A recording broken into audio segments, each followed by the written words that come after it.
Hoy les cuento sobre la terapia craneosacral, que surgen de los descubrimientos del Dr. Upleyer, cirujano y osteópata craneosacral. Él documentó científicamente el movimiento respiratorio primario, un movimiento que ocurre en los huesos, fruto, según sus descubrimientos, de la circulación del líquido cefalorraquídeo. El líquido cefalorraquídeo es un líquido muy importante que fluye por todo el sistema nervioso central, cerebro, médula espinal.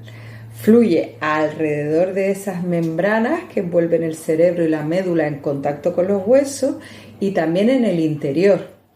El cerebro, por ejemplo, como les contaba en otro vídeo, flota literalmente en líquido cefalorraquídeo y además también fluye por el canal central.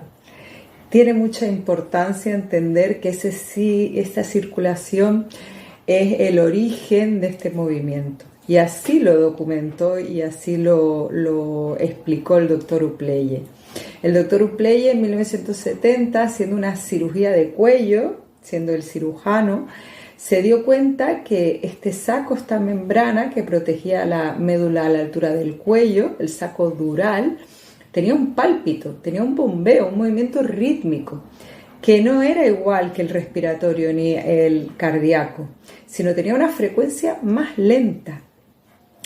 Y en su formación no había un reconocimiento de una movilidad de este tipo, así que se acercó a los osteópatas craneosacrales que sí reconocían el movimiento de los huesos del cráneo y se formó una osteopatía craneosacral. Durante 5 años reunió un equipo multidisciplinar de físicos, químicos, médicos, osteópatas, fisioterapeutas y documentó este movimiento, el movimiento respiratorio primario. Lo hizo con sofisticadas técnicas en cráneos de simios y llegó a esta conclusión, a que había un movimiento de 8 a 15 ciclos por minuto de frecuencia que se podía sentir en todas las partes del cuerpo, porque ahí donde el cráneo se mueve, que es donde se forma y se reabsorbe el líquido cefalorraquídeo, donde comienza su movimiento, a partir de ahí se transmite ese movimiento por toda la médula espinal hasta el sacro, a través de este saco dural y a través de estas membranas y a través de las fascias a todo el cuerpo.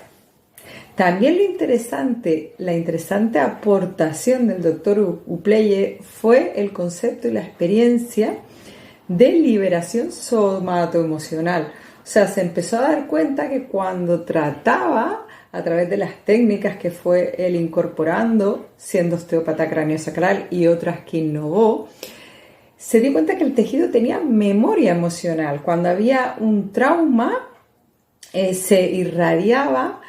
Primero se detectaba una restricción de movimiento, el movimiento no era fluido y cuando se podía recuperar un movimiento flexible, liberado, sin restricciones, se irradiaba calor y el paciente sentía una liberación de una carga emocional seguida de un alivio.